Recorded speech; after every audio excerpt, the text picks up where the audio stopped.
Welcome to NBA Today. I'm Malika Andrews. And if you love hoops, heck, if you love sports, tonight is one you circle because it could mark the beginning of LeBron's historic 23rd season in the NBA. Now, the four-time champ, he has missed the Lakers' first 14 games with sciatica. That's a first for him in his 23-year NBA career. There is no one else we would rather be with than our Shams Charania, our senior insider here. Are we going to see LeBron tonight, Shams? Malika, sources tell me LeBron James is aiming and wants to make his season debut tonight at home against the Utah Jazz. I'm told he will go through his normal pregame routine on game day. That means his pregame nap, his pregame on-court workout before a final determination is made. So he still has some boxes to check before he starts his record 23rd NBA season. But my understanding is LeBron James is itching to get back out on the court, potentially tonight. He's motivated and eager to join a surging Lakers team. They're not going to do anything to risk anything short-term happening pregame. But his goal when he enters Crypto.com Arena tonight is to get back out on the floor and play in tonight's game. It sounds like all signs right now are pointing to LeBron James making his debut for his 23rd NBA season. We will all have a seat to history when LeBron takes the floor. Shams, thank you very much here, because he will be the first player ever to suit up for 23 seasons, let alone, right, at this level. He's already the all-time leading scorer. He's won 4 titles. There's the light. MVPs, is a record holder for most All-NBA, All-Star selections, and a 75th anniversary team member. And that's just a short summary of what he's accomplished. And he's not done yet, right? Here are just some of the milestones that he can reach this season alone. He's just under 1,000 minutes away from becoming the first player with 60,000. He needs to play in 50 games to pass Robert Parrish for that all-time mark. And he's just 2 triples away from passing Reggie Miller for 6th on the three-point list. Now, LeBron, he spoke yesterday about how he's feeling since rejoining the team. Take a listen. I mean, as expected. Obviously, my lungs feel like a newborn baby. That's the most important thing. I got to get my lungs back up to a grown man, and my voice is already gone. One day back, barking out calls and assignments and stuff, and getting my voice working again. So, be a lot of tea and rest tonight. All right, let's welcome in 2 champs who played with LeBron James, Danny Green, Kendrick Perkins. You guys have witnessed many of those milestones, many of those moments. So many. The success that he's had, right, Perk? What are you going to be watching in this one? First of all, the GOAT back on the floor. That's first thing first. The GOAT is back on the floor, the king. Second thing is that, you know what? This Laker team has been looking like eye candy for him. Shams, you just said how he's excited about playing with this roster. But, look, make a mislead. I don't expect him to be just sharp. But the one thing I'm going to be looking at is he ready to get his feet hot? When I say get his feet hot, we know LeBron James has been one of the best, if not the best, transition players in the game. Those first 3 steps getting out. People don't know how when you're training in the offseason, you train in that practice, we overemphasize those first 3 steps, right? And so just how he moving, does he still have that acceleration? And that's what I'm going to be looking at. And once I see that, I'm going to be like, oh, he's doing just fine. For sure. I think a great sign was the fact that his voice was gone. That lets me know he's ready to go. Because if he's out there quarterbacking, yelling, talking, I know he's kind of feeling comfortable about himself. I got a chance to play with him a little bit, too, myself. Played against him twice in the finals, once with him in the finals. I was going to say, a little bit, you won a ring with him. But, yeah, the tension that he draws to the paint, this is what you get out of LeBron James. When you have Luka, you have AR, you get another ball handler, a guy that can bring defense to the paint, which is going to open many more shots for Austin Reeves, even Luka Doncic. Rui, he's shooting at a high clip. I got a couple easy looks, playing with him. You see J.J. Redick in the background right there. One a few times I got a chance to kick J.J.'s ass. But, I got a chance to get some open looks playing with LeBron. So these guys got to get many open looks playing with this guy. Well, and you can see the numbers right here, what LeBron opens up and what the Lakers have been looking to do here as they're trying to push this pace under J.J. Redick. I don't want to get too ahead of myself here, Shams, but looking at the number of games that the Los Angeles Lakers have left already, the number of games that LeBron has missed, it's the first time in his career he's missed an opening night, and then he missed 14 subsequent games. So he would have to play in 65 of the remaining games for the Los Angeles Lakers here if he wants to qualify for All-NBA. They only have 68 left. Does that play any sort of factor in how he's looking at the season? I think anytime you have players of LeBron James caliber, and then even Oklahoma City with Jalen Williams, a.k.a. J-Dub, you have to look at that 65-game mark. So you can only miss 17 games to be able to be eligible for All-NBA. And I think, to an extent, it's very much in the recess of these players' minds. No one wants to rush back from return, especially when you're LeBron James and you're 40 years old. You're in year 23. he's not the guy I think that's going to rush back out on the court. But listen, if LeBron James is going to make his season debut and he's moved up to questionable and he's trying to play tonight, obviously in his mind, he is there physically to be at that point. No one knows his body better than he does. And I don't think he gives a damn at this point about individual accolades because Malik, his resume is longer than a what? CBS receipt. Damn CBS receipt. So he don't care about that. I think he believes in this squad. I think whether or not the world believes, he believes that they have a legit shot at trying to go win a championship. And I believe that he's going to make sure he make the cautious and right decisions. And with LeBron James, we're always reading a couple of tea leaves, and LeBron typically doesn't speak to reporters if the intention isn't to go out there and to be able to play, right? When he spoke to the media yesterday, I said, okay, we're getting there, right? Another story we are following in the NBA today, unfortunately, the injuries are piling up here. Spurs star Victor Wembanyama, he suffered a left calf strain during Friday's loss to Golden State. It was confirmed by an MRI, and unfortunately for all of us, it's going to keep him out for at least 2 weeks. And sometime in 2 to 3 weeks from now, he's going to be reevaluated. Shams, what more can you tell us about Wemby's diagnosis? The injury was suffered during Friday's game. That was just an unbelievable game to watch against the Golden State Warriors. So think about how high intensive a game that was. Victor Wembanyama doesn't know exactly when that injury occurred during the game, but he felt it afterward. They went through MRIs over the weekend that revealed this strain. The Spurs, historically, Danny Green knows this, they err on the side of caution. They will with Victor Wembanyama. You think about calves, Achilles, groins, hamstrings. These are the types of injuries you want to be careful with. There is optimism, though, within the Spurs that Victor Wembanyama will be back within these weeks. Yeah, I mean, I've been in that organization. I know how they handle these type of things. They're going to err, like you said, on the side of caution. They're going to take extra time, especially when it's your franchise guy. That doesn't concern me. I think they're going to be fine. I'm more concerned with the Stephen Castle being out, the Dylan Harpers being out. So that's going to, and then them being in the Western Conference, that's going to take a hit for them. But on the bright side, Spurs fans, do not worry. There's been times in the past where we've had multiple guys injured. There was a time where I was hurt. I broke my hand. Kawhi Leonard broke his hand. Same year. That year, we won an NBA championship. We had to develop some guys off the bench like Patty Mills, Corey Joseph, and we were able to close out series like against the Oklahoma City Thunder with Patty Mills and Tony Parker going down. So this is a good opportunity for these young guys to build up some character and build some depth for this group. I do have a small concern for long term, right? Because history tells us what guys that are 7'4", 7'5", 7'6", how long is their careers have been, right? Like they don't have those 15, 16-year careers. It'd be more like 8 or 9. Yeah. So when you think about a guy that's 7'7", and yes, he's something that we've never seen before, but again, he's still 7'7". So, you know, anytime he gets injured, it definitely is in the back of my mind and everybody else's mind because of his body frame and his size and his height. And also, we've talked about the Western Conference. You're having so little room for error here. In the San Antonio Spurs, they got off to such a hot start that they built themselves a little bit of a cushion here. But their next couple of games are going to be facing a lot of Western Conference foes. And, Perk, what do they do? What do teams do more against this Spurs team when Wemby's off the floor? They attack the rim. And so watching teams like I mean, Nikola Jokic isn't exactly a rim wrecker, but those sorts of teams, Aaron Gordon is, those sorts of teams coming up, like that's something I'm going to keep an eye on how that changes without Victor on the floor and if they can keep taking advantage of the padding that they built here in a tough Western Conference.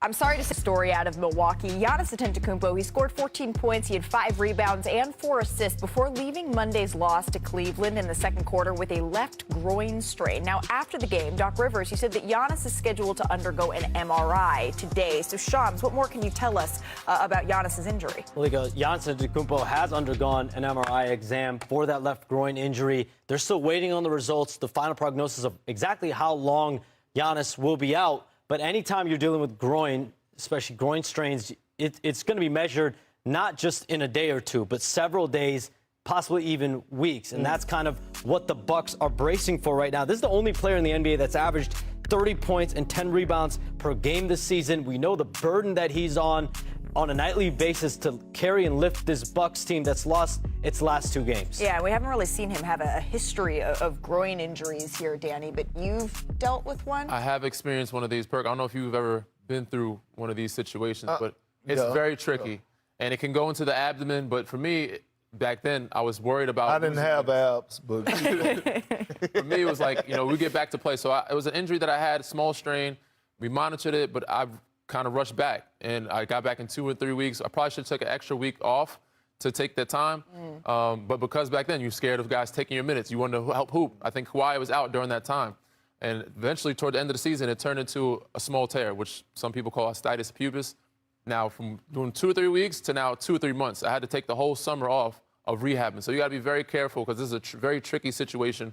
And at that point, it was a turning point for Danny Green. I know I didn't have a lot of athleticism, but the little that I had, it changed. I was a shot blocker. You know, I could block some shots. At that point, I stopped chasing down shots, but my athleticism changed a lot from the standpoint of having that groin injury. Because you tried to push yourself back a little too quickly? Just too quickly. I probably could have used an extra week. Yeah, we know that Giannis is a super healer, right? Whenever a couple of years ago, when they won the title in 2021, he went down with that hyperextended knee, and you thought that he was going to be done, certainly, at least for the rest of the season, and that's not the way that this turned out. We're hoping for a speedy recovery here for Giannis, who leads the league here in paint points and fast break points, and the Bucks need him. Lots of action, though. Let's go coast to coast on some of it. First up, how about the Cavaliers? Donovan Mitchell poured in 37 points, 5 rebounds, 7 assists in that win in Milwaukee. Danny, what stood out to you about this Cavs team? Sam Merrill. They got guys night in, night out stepping up. Whether it's, Sam Merrill, it's obviously Don. They're doing this with guys out. Max Strus is out. Darius Garland's out. So for them to find ways to win games and stay afloat in the East and be one of the top teams in the East while having bodies out is very impressive. By the way, Donovan Mitchell will join us tomorrow on NBA Today. How about Detroit basketball? Jalen Darryn dominated, 31 points, 15 rebounds. The Pistons defeated the Pacers, 10 straight games they've won now. And Perk, it's Darryn's 22nd birthday. And it's Mr. Nasty Time, because that's what he said. That's what they said post game. They the nasty boys, and they're physical. They're a legit threat. Jalen Darryn is knocking at the door of being an all-star this year. How about your Raptors? Ooh, my Raptors. They are now won 8 of their last 9 games after starting the season 1-4. What has you fired up about this team? Everything. Brandon Ingram, he's playing out his mind right now. Scotty Barnes is a baby Giannis, the way he's able to affect the game all across the board. And they're getting production from everybody and quickly is finally starting to play some good damn basketball. That's Jurassic Perk for you. Now to Denver. The Bulls handed the Nuggets their first home loss of the season. Jokic had another monster triple-double, but the Bulls held a 66-9 advantage in bench scoring. So, Danny, are you buying the Bulls as a playoff team? I very much am. They are balling, out of control. Even they're doing this without Kobe White. So the fact that they're winning games, Josh Giddey's back, took a couple games off, but they're balling. Vucevic in the best shape of his life, knocking down big shots at the end of the game. Doesn't help, but doesn't hurt that they're in the East, rather. All right, then there's the champs. SGA, Chet Holmgren led the Thunder to a cool 126-109 win over the reeling Pelicans. OKC is now the 8th defending champion to start a season at 14-1 or better. And the Thunder are on a tear, right? Look at this, their bid to repeat. They're playing at an even better pace than last season. Oklahoma City has the 4th best point differential through 15 games in a season. The only teams better, the 97 Bulls, the 72 Bucks, and the 69 New York Knicks. And they've done this with Shai Gilgeous-Alexander only having played in 6 of the team's 15 fourth quarters this season. We haven't even seen J-Dub yet. Perk, do you think that this Thunder team is better than last year's? They're going to repeat. They're going to repeat. The fact that they got out to this hot start without their second best player, guys like Alex Caruso being in and out of the lineup, Luke Dort's in and out of the lineup, their depth, again, the deepest team in the league. Now we're seeing guys like A.J. Wilson, who's coming in like he may win 6 man. A.J. Mitchell, excuse me, may win 6 man of the year. Chet Holmgren goes out, Isaiah Hartenstein elevates his game. And SGA, again, is arguably having one of the best seasons of his career, averaging over 32 points, but he's shooting 53% from the field. And not playing in fourth quarters. Not playing the first, and leading the league in made 2-point jump shots, again, and step backs. That's crazy. Yeah, hard to disagree with you there, Perk. I mean, they had a very deep team last year. They only gotten more experience and more mature, and it's very impressive. So for them to be able to have Shai sit fourth quarters and be fresh for the end of the year, but finding gold, and they also own everybody's picks, so they're going to get richer. Right. But finding picks, finding gold like A.J. Mitchell, a guy you said a 2-way player for a 3-year deal, he, for me, is one of the most improved players in this league. He's been great for them. They've been able to rest Aaron Wiggins. They've been able to rest Lou Dort. J-Dub, he's the reason why, obviously, SGA MVP caliber player, but he's the reason why in those close games they've been able to stay afloat and play SGA off the ball some. So he's a great 2-way player for them, and they're continually finding guys. Isaiah Joe is coming up playing big games. Isaiah Hartenstein, like so many guys have pitched in, but they're just showing that maturity that people questioned last year and experience. They're going to be in the finals for some years to come. This is a well-oiled machine. I had one team executive tell me yesterday, there's the Oklahoma City Thunder, and then there's everyone else. Yep. That's the really dominant run that these Thunder are on, and I said it actually during the finals. When I talk to other sports executives in other sports, the NFL, MLB, they look at the Oklahoma City Thunder as the best positioned franchise in all of sports, because you think about not only right now the players that they have, but Danny Green just mentioned it. They have an obnoxious amount of future assets That's at their disposal. That's a great word for it, obnoxious They have amount. dozens of first-round picks, second-round picks, draft swaps, things that teams are really drooling for on a daily basis. They have that all while still having these dominant players. They put all their max contract money into Shai Gilgeous-Alexander and Jalen Williams and Chet Holmgren, so they paid all these guys. But they have so much more. Now, again, that's all going to be used later on when you have to replace guys, unfortunately, eventually. But right now, what they're doing is insane. And the scary part about it is the motto, the MO in their organization is we got to continue to get better. And that includes Sam Presti. And you know that better than anyone. I do. Oh, well, actually, the motto also was you got to finish your breakfast, and Perk also is familiar. By PlayStation 5. LeBron James appears to be on the verge of his 23rd season of chalk tossing. Tonight, it'll start against the Utah Jazz. Now, the game day tradition has been delayed because James has been recovering from sciatica, that nerve pain on his right side. But the number 23, it isn't just a benchmark number for greatness. It holds power, and it holds a significant barometer, because there have only been a handful of players who have played in 23 seasons, and across other leagues, that longevity is also rare. It's never happened in the NBA, though, prior to LeBron getting there when he makes his debut. And with that historic season debut on the cusp of happening, the league is very different, right, from October 29th, 2003, of course, when LeBron began his career. There are 82 players on active rosters who were born after that night, including Victor Wembanyama, Cooper Flagg, and, of course, Bronny James. So now joining us, our senior reporter, Dave McMenamin. Dave, what more can you tell us about LeBron James' participation at Lakers shoot-around this morning? We know a hurdle that he needed to clear. Yeah, Malika, well, one thing that was the same back in 2003, Kenan Thompson was also on SNL. He's still on Saturday Night Live, so I guess they're both showing their longevity in entertainment. LeBron was here at the practice facility, went through a full participation at shoot-around, and as Shams reported on the show earlier today, he's going through the afternoon with the intention of playing tonight and making his season debut. So he is basically termed questionable by the team, but guys around the team are talking about him like a game time decision. So he's going to be getting to the arena tonight with the intention of getting in the lineup. Obviously, sciatica is tricky, and so they don't want to give a full stamp on his participation until he is ready to say so. But certainly he is nearing that comeback, and he's someone who can help the Lakers a lot. You know, they have been missing three-point shooting in particularly this season, and he is a guy who shot close to a career high, 38% from three last year. Yeah, when we were at that game in Oklahoma City, what did it feel like they were missing? Power was part of it, and that is certainly what LeBron James brings, hopefully tonight for the Los Angeles Lakers. Dave McMenamin, thank you very much.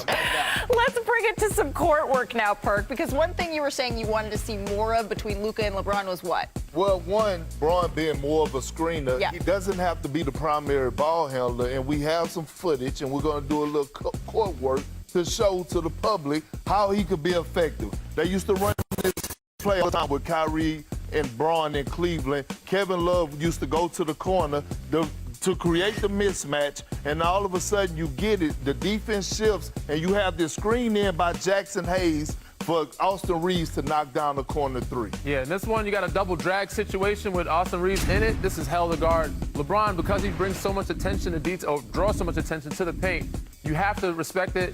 Corner guy has to help. You get open looks from three in the corner because Luka's such a great passer. He can find anybody on the floor at any point in the arena. So So one thing you guys were saying you wanted to see more of, right, was the LeBron and Luka pick and roll. Because it's been devastating here for defenses. And the numbers say that, right? When LeBron screened for Luka, it was the 6th best pick and roll combo in the NBA for the final 3 months of last season. We could see a little bit more of it now, though. So, Perk, why is this so potent? It's so potent because you got two of the best players in the world running. Yep. You have the leading scorer of the league in Luka Doncic, and you have LeBron James, who's just so versatile. So in this court action, Danny, I'm going to need your bow-legged ass to be Point guard. Demetrius, you're going to be a defender because, Malika, you're DeAndre Ayton. We look I'm going to put you in your spot. Dunkers. I need you on this dunker spot, and I need you to stay there. But to the baseline. This is what they teach. And you're guarding Shams. You're my three-point shooter. You're Austin Reeves, my guy Jason. Hey, you can't turn your back to the ball. I need you defending him, saying ball and man. This the way, ball's Jason. over here. The ball's over here. So we start off, we have Luka up here.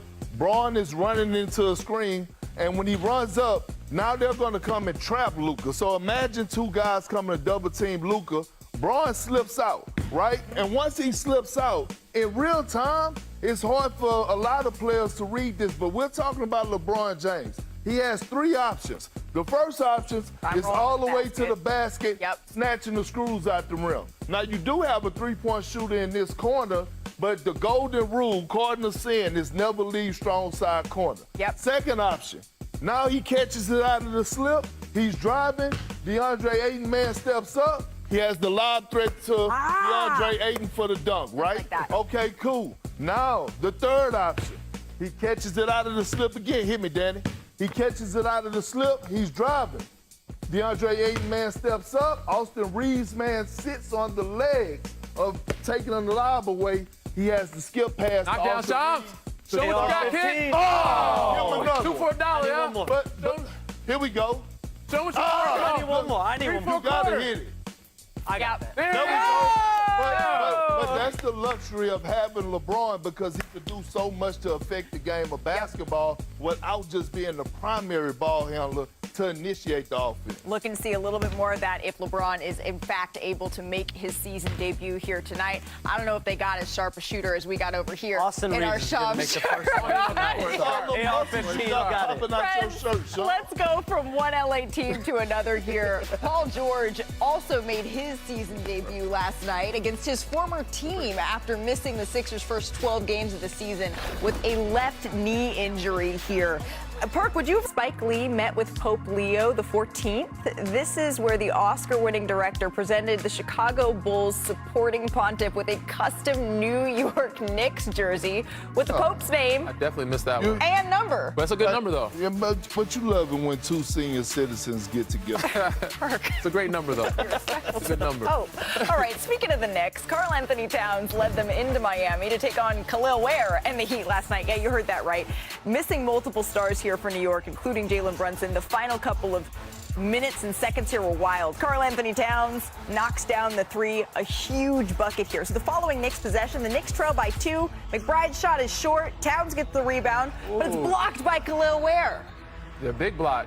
So they would review it. They say that the ball was on its way down and count it, but the refs then take another look. Clearly it's on its way up, right? He went and got that one. So no team has possession of the ball, so it's a jump ball here. Towns and Ware. Towns wins it. McBride drives. Can't get that one to go. Towns corrals a rebound. That shot blocker down there. Towns. And look, great bounce back game by Webb because Towns gave him that work in New York. Couldn't quite get it to go. So the Knicks remain winless on the road. The Heat defend home court, and they get this one 115-113. So that's when the NBA. But it's never too early to look towards who's coming in-to the association, Never too though. early. And the latest 2026 mock draft, it was released today on ESPN.com. Our NBA draft analyst and writer Jeremy Wu has Kansas's Darryn Peterson projected to go number 1 overall. And then BYU's AJ Devanza. And then Duke's Cameron Boozer round out the top 3 of the mock in a draft that is incredibly deep. Now, Peterson is dealing with a hamstring injury and will unfortunately miss tonight's game against the Blue Devils. But our college basketball analyst, Sean Farnham, he took a trip to Kansas before the season and caught up with the potential number 1 pick. Well, you can see Darryn Peterson just glides up and down the floor. That is fun if you're a Jayhawk fan. The word pressure, that's a good question. Just the expectations and all the outside noise. Family tells me pressure makes diamonds, so I think I'm built for it and I trust the work. He just moves at a different pace, you know. He's not sped up. I think Coach Wooden had that expression, be quick, but don't be in a hurry. I think he kind of plays to that about as well as anybody for a young kid. I love Coach Self's analysis about Peterson. Said he's pretty good.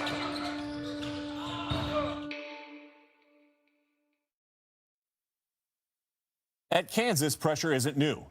It's expected. Kansas, for the 4th time, national champions. And for 18-year-old Darryn Peterson, it's fuel. He's as talented as any youngster that we've had come in. And a large part is because, he's tough, but the biggest thing is his maturity level. He has a different approach to the game than even the other kids that we've recruited that were so good. That maturity is part of what guided him to Lawrence and to Bill Self. To be brutally honest, like in the recruiting process, all the coaches kind of tell you what you want to hear, really. So I'm an energy guy, and I just felt like here was where my heart was at ease. Me and my family just came to the decision that this is where I should be. And Coach Self had a lot of confidence in me. He's just a good player. He can do a little bit of everything. He can play make, he can get downhill. He is a match-up nightmare. We always love doing comps to NBA players. Who does he remind you of when you watch him? I think Donovan Mitchell as much as anybody. Oh, and a circuit shot by Donovan Mitchell! Give me Bradley Beal, Devin Booker. Give me a little bit of shade. I think I'm one of the best scorers there is. Not too many people want to step in front of Peterson when he's driving to the rim. Helping accelerate that evolution is a familiar NBA voice on the Jayhawks bench. Former Brooklyn Nets head coach, Jacques Vaughn. There's Jacques' first long one, and he got it. Here's Vaughn. And a beauty. Jacques was a two-time All-American here. He played 12 years in the league. He won a championship with the Spurs. He's been there, done that. And then in the league, he was also so involved with their individual development. And Darryn, we got to ask you about Darryn. He is a generational talent. My NBA connections are always calling me, asking about him. I think he's just scratching the surface of the player that we're eventually going to see at the end of the year. Once I seen he got the job, I was super excited. Me and him were close from the jump. He trained me as soon as I got here, like probably the next couple of days after I got here. So since then, we've been building and talking. As he learns what it takes to play at the next level, Peterson's already tested himself against the kind of competition he'll face there, including one familiar rival and the other top NBA prospect for 2026, A.J. Debonsa. All the camps and stuff we go to, we're with each other and spend a good amount of time around each other. But like you said, we compete. Once we get on the court, we're going neck and neck. He's trying to kill me, I'm trying to kill him. That's my guy. I just said that. That's my guy. But on the court, we trying to kill each other. Pressure follows him to Kansas. It'll follow him to the draft.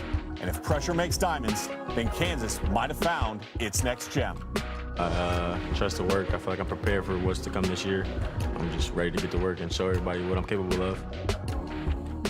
Well, the man who authored that piece, Sean Farnham, joins us now. Sean, thank you so much. This is an NBA Today debut, isn't it? I just feel honored to be here in the studio with all of you. I am so excited to get to chat with you, but I got to tell you, I'm a little bit bummed here that Peterson, he's going to be out for the highly anticipated Champions Classic against the Blue Devils, but he's been impressive in the games he's played in so far this year.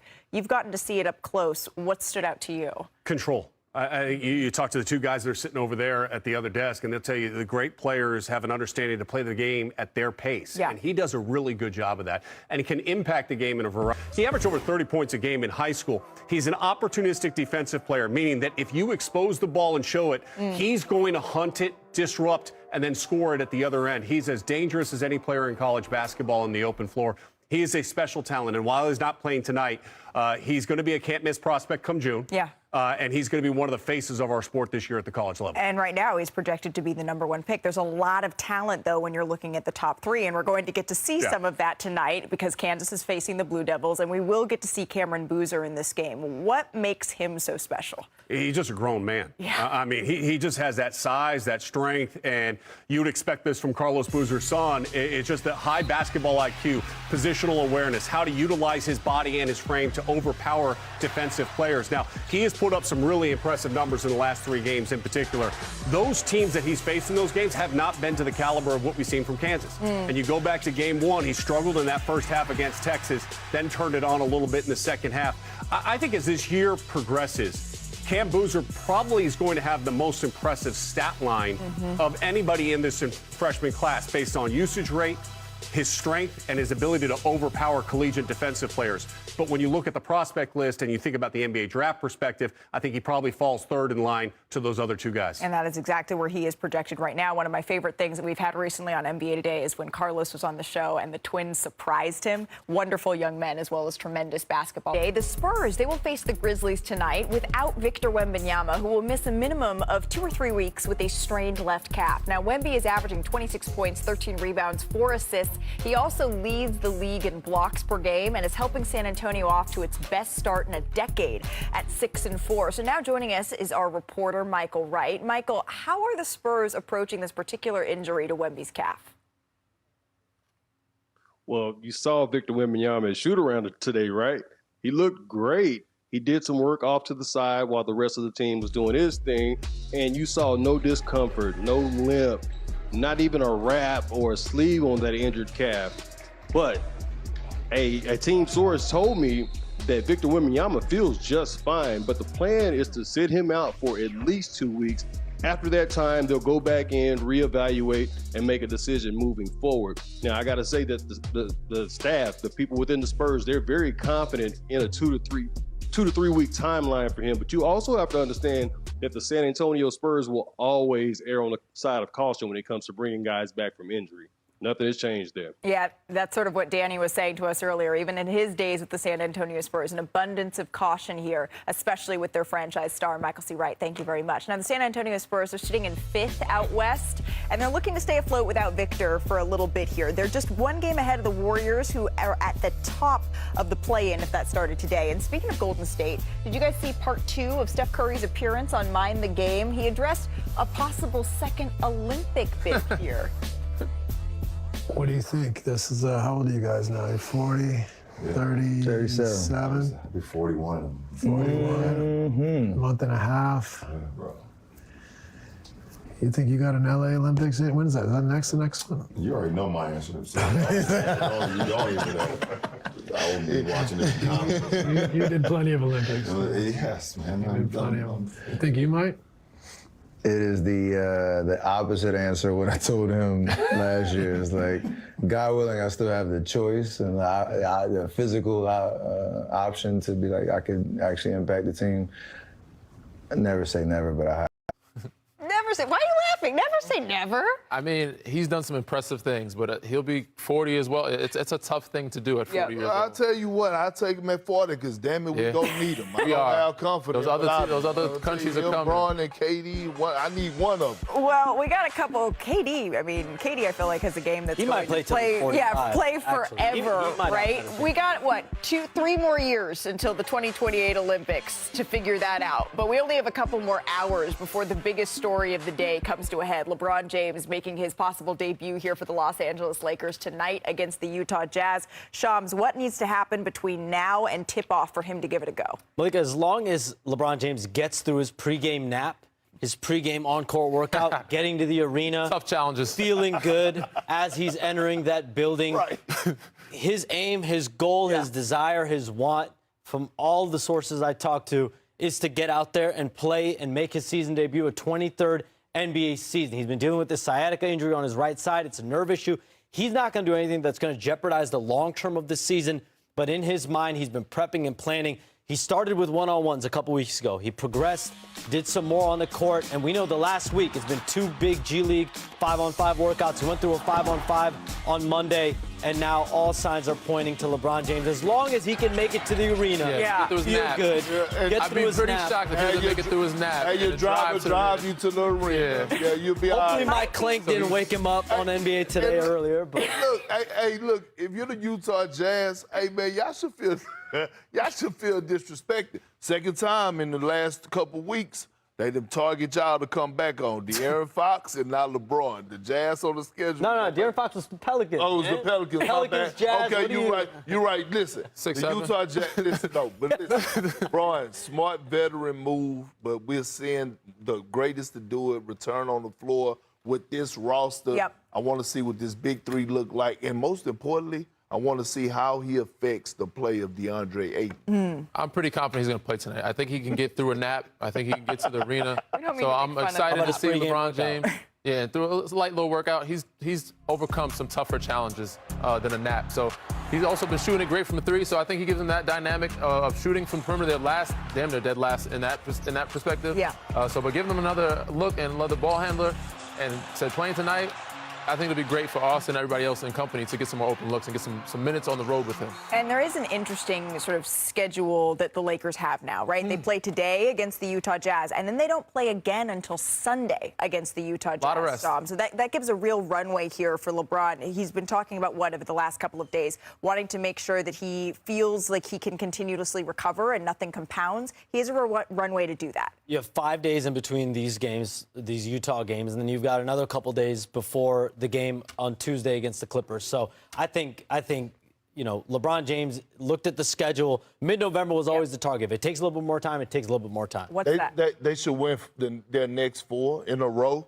Jazz, Clippers, Mavs, Pelicans. That should be 4 in a row. All pretty good schedule. Yeah. Well, With the a lot of next days in between time for that we Thanksgiving. speak to you, it may be after we have seen the first ever player in a 23rd season in NBA history. That's going to do it for us here on NBA Today.